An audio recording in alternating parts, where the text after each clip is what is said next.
Olá, amigos da TV Legislativa, nós estamos iniciando mais um programa TVL Comunidade, aqui pelo seu canal especial, canal aberto da TV Legislativa, também através das redes de TV a cabo e também através aí das redes sociais aqui da Câmara de Vereadores de Blumenau. Estamos recebendo com muito carinho aqui no plenário da Câmara, onde utilizamos como estúdio deste programa o doutor Rodrigo Monerá. Ele é médico, urologista, ele é presidente do Conselho Fiscal da Sociedade Brasileira de Urologia e também membro do Departamento de Transplantes da Sociedade Brasileira de Urologia. Prazer tê-lo conosco aqui no TVL Comunidade. Marcão, muito obrigado, né? Um prazer muito grande poder participar aqui do programa TVL Comunidade. É sempre um prazer para nós da Sociedade Brasileira de Urologia poder tirar as dúvidas, né, e orientar essa campanha tão importante que é o Novembro Azul no Brasil e no mundo. Certo. A Sociedade Brasileira de Urologia trabalha bastante o Novembro Azul, mas o que é realmente o Novembro Azul? O Novembro Azul foi criado na Austrália muitos anos atrás e inicialmente foi encabeçado no Brasil pela Fundação, se não me engano, Lado a Lado pela Vida, em São Paulo, com parceria da Sociedade Brasileira de Urologia. Essa campanha, ela visa principalmente lembrar do homem, né, da importância dele cuidar da sua saúde. O mês de novembro é o mês onde se tem se faz uma alusão ao câncer de próstata, então se tem um foco muito maior na detecção e nas campanhas de prevenção do câncer de próstata, mas a gente, na Sociedade Brasileira de Urologia, a gente procura sempre divulgar que não focar somente no câncer de próstata, mas sim na saúde do homem de uma forma geral. Então, o homem tem por si só ser, dentro da sociedade, ser aquele provedor, ser o super-homem, né? Até os estudos apontam que as mulheres se cuidam mais do que os homens, mas é importante parar e ter esse tempo para discutir esse assunto, esse tema que é tão importante, que é justamente a saúde do homem, não é, doutor? Com certeza, Marcão. A mulher, desde a época bem precoce da sua vida, na adolescência, quando ela já começa a menstruar, ela já procura assistência médica do seu ginecologista ou da sua ginecologista. Então, ela já começa um cuidado na sua saúde muito precocemente perto dos homens. O homem ele dificilmente vai ao médico antes de alguma necessidade. Ele vai quando ele sente algo, quando ele está doente ou quando ele tem alguma lesão, etc. Então, justamente é aí que entra o papel da mídia social, o papel de vocês, o papel de toda a imprensa em divulgar a importância que existe para o homem também procurar o seu médico, o seu urologista, o seu cardiologista para cuidar da sua saúde. Qual é a importância da prevenção do diagnóstico precoce, por exemplo, do câncer de próstata? Hoje, as estimativas hoje em relação ao Brasil, que nós teremos no ano de 2025, 74 mil novos casos de câncer de próstata diagnosticados no Brasil. Isso significa mais ou menos um diagnóstico a cada 8 minutos, né? E também temos a estimativa de 14 mil óbitos, o que daria em torno de 30 a 40 minutos um óbito no Brasil. Então, são números bastante importantes e nesse sentido é que existe todo esse empenho da Sociedade Brasileira de Urologia na divulgação e na ajuda, no convencimento para que esses homens saiam de casa e venham procurar o seu médico. O câncer de próstata é um câncer totalmente curável desde que a pessoa chegue a tempo, ou seja, um tumor, quando ele está restrito à glândula prostática, eu sempre falo dessa forma para o paciente. A gente não abre a maçã para tirar a semente podre, a gente tira toda a maçã. Então, os índices de cura são muito grandes, acima de 95%, desde que a cirurgia seja feita a tempo. Quais são os principais fatores de risco para o desenvolvimento do câncer de próstata? O câncer de próstata é um câncer que normalmente ele se apresenta numa idade maior, a partir da quarta, quinta década. Aqueles pacientes que são afrodescendentes têm uma incidência maior, então é importante que isso é um fator de risco. E também aqueles pacientes que têm algum familiar, pai, irmão, tio, avô com câncer de próstata, também fazem parte desse grupo de risco para o câncer de próstata. A gente falou ali que as mulheres, né, o senhor colocou que as mulheres já, quando começa a menstruação, a idade de menstruação, já procuram um médico, aquela coisa toda, e já começa a ter todo esse cuidado. O homem, não, né? Mas a partir de que idade os homens devem começar a ir fazer os exames de rotina para detectar, então, aí o câncer de próstata? Justamente, como comentava anteriormente, aqueles pacientes que têm algum fator de risco para o aparecimento de câncer de próstata têm que consultar antes que a população em geral. Então, de uma forma em geral, se diz o seguinte, que para a população em geral que não tem nenhum fator de risco, é importante que o homem procure seu urologista a partir dos 50 anos de idade. E o que são esses fatores de risco? É justamente a história familiar, né, afrodescendentes, né, que são os fatores de risco. Essa população tem que iniciar antes, 5 anos antes, ou seja, a partir dos 45 anos de idade. E quais são os exames necessários para esse diagnóstico precoce? São 2 exames básicos. Um deles é a medição do PSA, né? O PSA é o famoso exame de sangue da próstata. O PSA é uma proteína que o nosso organismo produz, os homens, que a próstata produz, que circula no organismo. Quando a próstata ela está alterada de alguma forma, ou seja, se ela está inflamada, se ela está aumentada de volume, ou se ela apresenta um câncer de próstata dentro dela, esse PSA se eleva no sangue. Então, o exame de sangue, o PSA elevado é sempre um sinal de problema prostático e pode ser um câncer. E o outro exame é o toque retal. Ele é extremamente importante. Quando o urologista toca uma próstata, ele tem que tocar uma superfície parecida com a palma da mão, né? Ou seja, uma superfície firme e elástica. Se ele tocar algum caroço na próstata, a possibilidade desse caroço representar um câncer é muito grande. E quando se junta os 2 exames, o toque retal e o PSA, a falta de diagnóstico, ou seja, a chance de acertar o diagnóstico, ela aumenta muito, ou seja, a falha, juntando os 2 exames, está abaixo de 8% quando o paciente realiza a parte completa dos exames. Então, o toque retal, num segundo momento, primeiro se faz o TSA ou tem que se fazer os 2? Eu, particularmente, conduta minha, porque existem algumas coisas que alteram o PSA, e uma delas é o próprio toque retal. Quando o paciente vem consultar comigo, eu costumo solicitar o PSA, pegar toda a história do paciente e deixo para fazer o toque no retorno, porque ele vai voltar de qualquer forma trazendo o resultado do PSA. E esse resultado que eu vou olhar não vai ter nenhuma manipulação, nenhuma alteração minha causada pelo toque retal. Então eu particularmente prefiro fazer no retorno o toque. Doutor, mas o toque retal ainda é um tabu para os homens, não é? É um tabu e não se fala a importância desse exame, porque muitas pessoas morrem em função disso, né? Em função de não querer fazer o exame, de se evitar fazer o exame, né? De não acreditar nos exames e nas doenças do homem, né? Graças a Deus, né, Marcão, aqui nós vivemos numa região do país onde nós temos um nível intelectual, socioeconômico bastante bom, onde o pessoal sabe da importância de procurar o médico. Então, eu vejo, é raro, muito raro, ter um paciente no consultório que se negue a fazer o toque retal. Esse ano, por acaso, eu tive um, mas eu não me lembro qual foi o outro ano que eu tive um paciente que se negou a fazer o toque. É muito raro mesmo. Já em outras regiões do país, né, onde existe mais, né, uma cultura onde, talvez até por machismo, algum outro motivo, que as pessoas se negam mais a fazer. Eu sei que eu tenho colegas na região norte que eles realmente falam que lá, muitas vezes o paciente se nega, tem um certo preconceito para fazer o exame. Mas aqui na nossa região, eu acredito que os outros urologistas também deve ser bem parecido. É muito raro o paciente que se negue a deixar ser examinado. E quem não faz o exame direitinho pode realmente morrer, né? O ideal sempre é fazer o exame completo, o exame do PSA e o toque. Quando o paciente deixa de fazer alguns exames, ele está correndo o risco de deixar de diagnosticar um tumor que é totalmente curável desde que diagnosticado precocemente. O senhor colocou ali uma certa idade, a partir dos 50 anos, aquela coisa toda.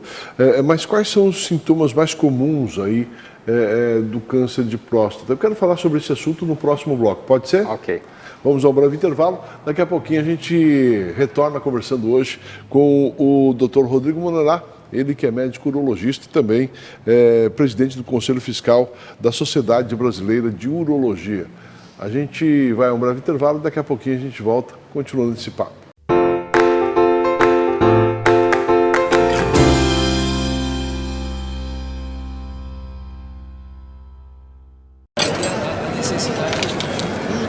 Ó, hoje pode deixar que a conta é minha. Tá, mas você não vai dar nenhuma conferida?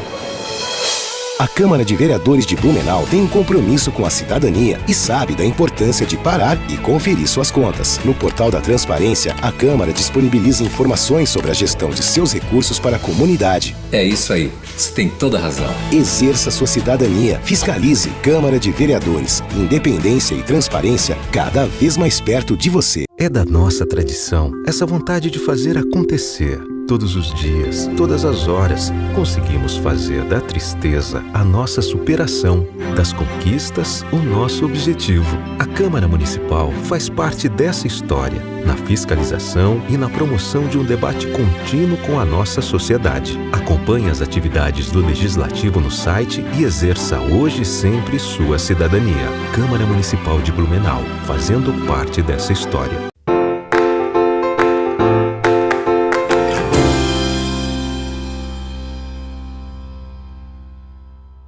Nós estamos de volta aqui no TVL Comunidade. Muito obrigado pelo carinho da sua audiência. Quero fazer um convite para você. Todas as terças e quintas-feiras, a partir das 15 horas, aqui no plenário da Câmara, acontece a sessão ordinária dos vereadores, né? Acompanhe o trabalho que é desenvolvido pelo seu parlamentar, veja as bandeiras que ele está levantando, de que forma ele está atuando aqui no Parlamento Blumenauense. E a TV Legislativa coloca tudo isso para você acompanhar, fiscalizar direto na sua casa, então ao vivo. Então você acompanha aí todas as terças e quintas-feiras, a partir das 15 horas, a sessão ordinária da Câmara de Vereadores. É ao vivo e sem cortes, tá certo? E para você que ligou a TV agora, nós estamos recebendo o Dr. Rodrigo Monerá, ele que é médico urologista e também presidente do Conselho Fiscal da Sociedade Brasileira de Urologia. Estamos falando naturalmente sobre as doenças do homem e também sobre o Novembro Azul. Doutor, a gente ficou com essa pergunta pendente no bloco passado. Quais são aí os sintomas mais comuns de câncer de próstata que nós temos? Bom, não existe um sintoma específico de câncer de próstata. Existem sintomas de doença prostática. Normalmente, inclusive, o câncer de próstata ele é totalmente assintomático. Ele é um diagnóstico feito no controle de consultório. Mas a próstata ela pode dar dois tipos de sintomas. Os sintomas obstrutivos, é aquele paciente que tem uma próstata crescida de tamanho, seja por um crescimento benigno, seja por um crescimento maligno, onde aperta a uretra, que é o canal da urina, e o paciente tem dificuldade para urinar, não esvaziar a bexiga adequadamente, levantar uma série de vezes de noite para urinar. Então são sintomas mais relacionados à obstrução. E existem os sintomas irritativos, que são aqueles também relacionados à próstata, muitas vezes no caso de infecções da próstata, que são as prostatites, que é um aumento importante na frequência urinária, aquela imperiosidade, ou seja, o paciente vai lá, urina, tem que voltar e urinar novamente, ou seja, então são sintomas que a gente chama de irritativos e sintomas obstrutivos. Agora, nenhum deles é um sintoma específico para o câncer de próstata. Uhum. E como é que está com relação ao tratamento? Ao longo dos anos, a medicina tem realmente evoluído bastante, né? Qual o tratamento mais eficaz? Como é que funciona? Como é que está a medicina nesse conceito? O tratamento ele se baseia praticamente em duas fases que a gente pode encontrar a doença, né? Se a gente encontra a doença numa fase inicial, onde a doença está restrita à próstata, o que a gente normalmente recomenda é a retirada da próstata. E hoje, com o advento da tecnologia robótica, que nós temos hoje disponível aqui em Blumenau, né, essa cirurgia se tornou muito mais agradável para o paciente, um pós-operatório mais tranquilo, um tempo de internação mais curta, e os índices de cura são realmente muito altos. Quando o paciente, a gente encontra ele num estágio mais avançado da doença, onde a gente já não consegue mais proporcionar a cura para o paciente, a gente vai para o tratamento que a gente considera tratamento paliativo. E aí existe uma série de tratamentos disponíveis, né, com bloqueio hormonal, onde o paciente muitas vezes pode viver perfeitamente com o câncer, mas que não venha a morrer disso. E também tem uma modalidade, Marcão, que quando a gente pega um paciente numa idade mais avançada, um tumor que ele é um tumor que ele não, com uma malignidade mais baixa, existem alguns colegas que ainda fazem o que se chama da vigilância ativa, ou seja, acompanhar esse paciente sem nenhum tratamento, em alguns casos até existe a possibilidade de ele não vir a tratar se o tumor ele ficar, entre aspas, estacionado e não mostrando nenhuma evolução nesse paciente. Uhum. Bom, a gente ouve falar muito de incontinência urinária, disfunção erétil, que são ações que acontecem também após o tratamento? Sim, independente do tratamento, seja cirurgia, seja radioterapia, seja bloqueio hormonal, a disfunção erétil ela é bastante comum nos pacientes. Quanto mais jovem o paciente, menor a possibilidade dele vir a ter um problema desse. Mas a disfunção erétil é um dos problemas que normalmente a gente tem bastante armas, né, para tratar. Desde as drogas que estimulam a ereção, sejam elas por via oral ou introduzidas dentro do corpo cavernoso do pênis, até hoje as próteses de pênis, ou seja, então o paciente que vier a ser acometido de uma disfunção erétil, hoje existe uma gama de maneiras que o urologista pode ajudá-lo. Já a incontinência urinária, os índices são bem baixos, né? Hoje estão em torno de 3% quando se faz o tratamento do câncer de próstata. Mas, obviamente, é um dos problemas que o paciente tem mais dificuldade, inclusive, de lidar, porque mexe muito com a autoestima do homem, né?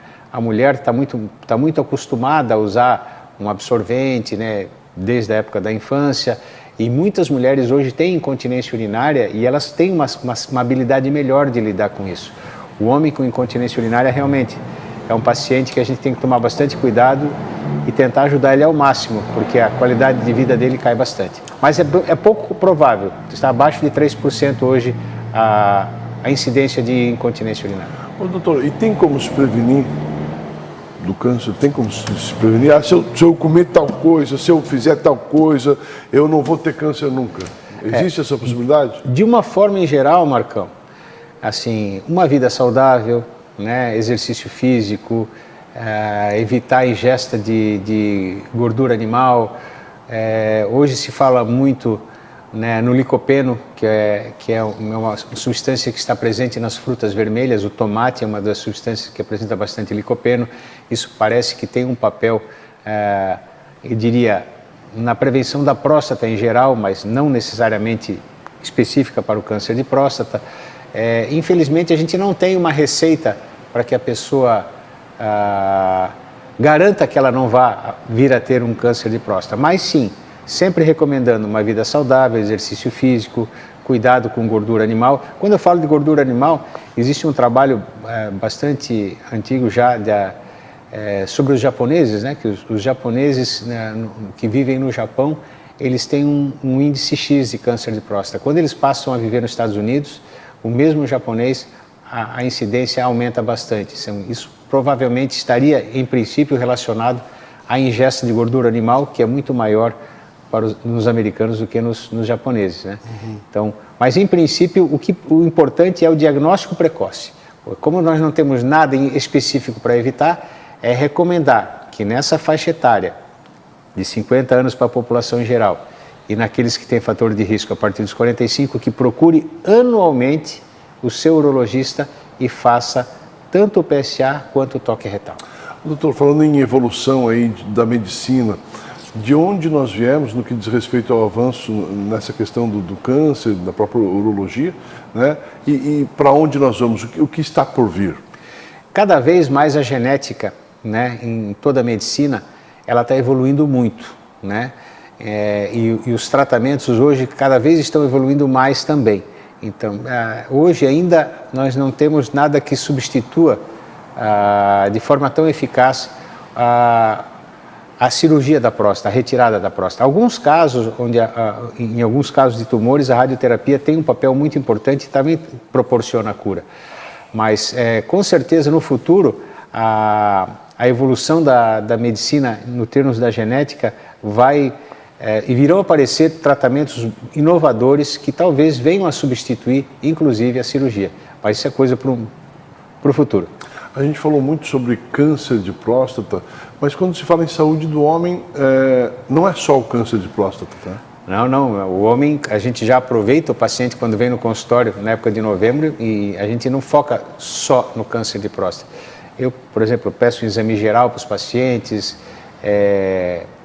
tanto da parte de colesterol, triglicerídeos, glicose, evitar diabetes, tireoide, avaliação tanto física, a pressão arterial, orientações no sentido do cuidado com o sal, da ingesta de líquido, atividade física. Eu costumo muito fazer um ultrassom de abdômen total nesses pacientes para já avaliar vesícula, pâncreas, baço, ou seja, rins, possibilidade de pedra nos rins, ou seja, então, a gente quando fala de saúde do homem, a parte sexual também, o urologista é responsável por essa parte, a avaliação da parte hormonal do homem também, e fertilidade muitas vezes. Então, a gente procura, dependendo da idade do paciente, avaliar o paciente como um todo, né? Da saúde do homem de uma forma em geral. Doutor Monerá, o senhor também faz parte aí o senhor é membro do Departamento de Transplantes da Sociedade Brasileira de Urologia e faz parte também da Renal Vida aqui na cidade de Blumenau. E como é que está essa questão de transplantes? Como é que está o transplante de rim, pâncreas, que vocês acabam fazendo aqui? Como é que está essa situação, aproveitando a sua estada aqui no TVL Comunidade? Bom, mudando de assunto, então, né? Para nós é muito gratificante falar de transplantes aqui em Blumenau, principalmente com a Renal Vida. Marcão, esse ano nós já batemos o recorde que nós tínhamos era do ano passado, 2024, e já faz, acredito que um mês que nós já batemos o recorde do ano passado. Né? No primeiro semestre foram feitos em torno de 145 transplantes, e eu acredito que esse ano nós vamos ultrapassar o número de 200 transplantes aqui em Blumenau. Já ultrapassamos o ano passado, já estamos comemorando o recorde. O transplante de rim aqui em Blumenau, do rim pâncreas, coração e fígado, funciona muito bem, né? Hoje Blumenau é uma referência nesse sentido no Brasil, tanto pela seriedade quanto o empenho de todo mundo para que a coisa dê certo. Então, assim, eu faço parte já há 30 anos do Departamento de Transplantes aqui do Hospital Santa Isabel e também hoje da Renal Vida. E a gente, quando fala de transplantes em Blumenau, a gente enche o peito com muito orgulho de falar, porque realmente é uma história de sucesso. Doutor Monerá, o senhor vai participar esse final de semana do Congresso Brasileiro de Urologia. O senhor também está sempre à frente, buscando inovações e passando inovações dos seus colegas. Eu começo agora, sexta-feira, o Congresso Brasileiro. Eu tenho participação no sábado, na plenária, justamente que o tema é transplante de rim, e também de um tutorial sobre transplantes. E eu sempre tive muito envolvido já fui presidente 2 vezes aqui na seccional de Santa Catarina e sempre estou envolvido na nacional também. Essa é uma paixão, né, que a gente tem pela sociedade, querendo que cada vez fique mais forte, e é uma doação, mas é uma doação boa. Eu particularmente faço com muito prazer. Legal. Obrigado pela sua presença aqui no TVL Comunidade. Para encerrar, qual é a mensagem que o senhor deixa aí aos homens nesse mês que é tão importante, mês da gente parar, refletir, né, e saber que é importante a gente avançar, a gente sair na frente, a gente buscar informações de como está o nosso corpo, né, e a importância aí de ter uma saúde masculina bem ativa. Ok, então a mensagem para o blumenauense, para o homem de Blumenau: procure o seu médico, procure o seu urologista, cuide da sua saúde, aproveitar. Quem não fez durante o ano, aproveite o mês de novembro, aproveite toda essa iniciativa dos meios de comunicação, né? E para você, esposa, filha, filho, pegue seu pai pela mão, leve ele no seu urologista e faça com que ele faça o controle e cuide da sua saúde. A urologia está toda à disposição para poder promover uma vida melhor para os homens brasileiros. Doutor Rodrigo Monerá, eu sei que a sua agenda é bem apertada. Eu quero agradecer mais uma vez a sua presença aqui no TVL Comunidade e as portas da TV Legislativa e da Câmara de Vereadores sempre à disposição. Muito obrigado, Marcão. Muito obrigado à TVL. É sempre uma satisfação poder ajudar vocês em tudo que for necessário. Muito obrigado. Ok, sucesso na caminhada, doutor Rodrigo Monerá, ele que é urologista e também presidente do Conselho Fiscal aí da Sociedade Brasileira de Urologia. E o tema de hoje, naturalmente, foi o Novembro Azul. TVL Comunidade fica por aqui. Obrigado pelo carinho da sua audiência e até o nosso próximo encontro. Até lá!